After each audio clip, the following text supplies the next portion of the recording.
back to the show. Today I'll be talking to you about another brand new Nigerian Nollywood movie titled Heroes and Villains. It was produced and directed by Taiwo. If you've not seen this movie and you absolutely want to watch my review, and you know I emphasize that when I have something important to tell you.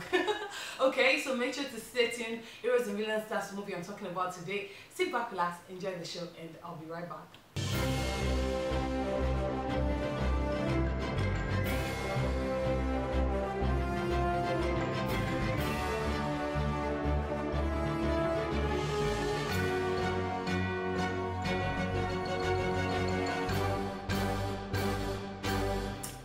So Heroes and Villains is a Nigerian Nollywood movie produced and directed by Taiwo. It features Ivie Okujaye, Belinda Effah, and Seun Akindele. The movie tells the story of a particular couple. The movie starts out with them having problems and they're constantly fighting and all of that, and then next thing they ask for a divorce, and then the divorce lawyer goes like, well, you guys are my friends, I don't want you to get a divorce, how about you take a vacation, and then if after 2 weeks of a vacation you still want to get a divorce, then I'll give it to you, right? I'll draw up the papers and all of that. So they go to this hotel, like a resort, and then they're there and they're still fighting, and then their marriage just kind of takes a whole different turn than they expected, right? I'm giving this movie, you can see I'm not excited at all about it. I'm giving it a 2.5/5. It was such a disappointment.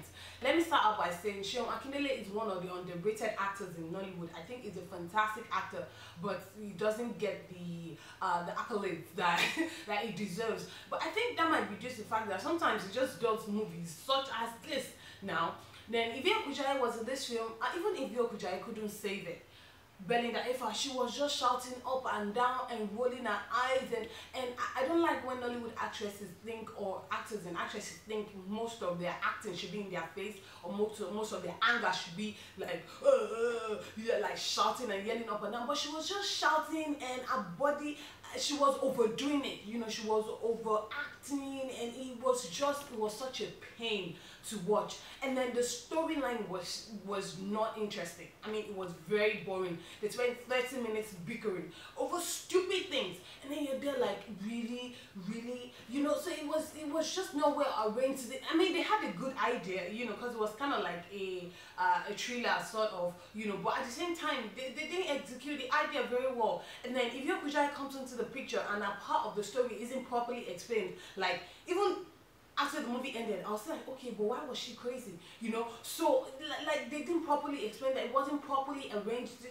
the acting wasn't good, and quite frankly, it was kind of like a cheap production. You know, all three of them at a hotel for the entire duration of the movie. So they probably shot the movie in what, like maybe 5 days, and they were done. You know, so there was no creativity, and even the parts where you were supposed to go like, oh my god, it's gonna happen, they're gonna die, nothing. You know, you're just sitting there like, okay, are they trying to tell us that we're stupid or something? You know, so it was very dry and boring and annoying. It got to a point, it became annoying, really. Like, it became like, okay, is this all we are going to watch for the duration of the movie?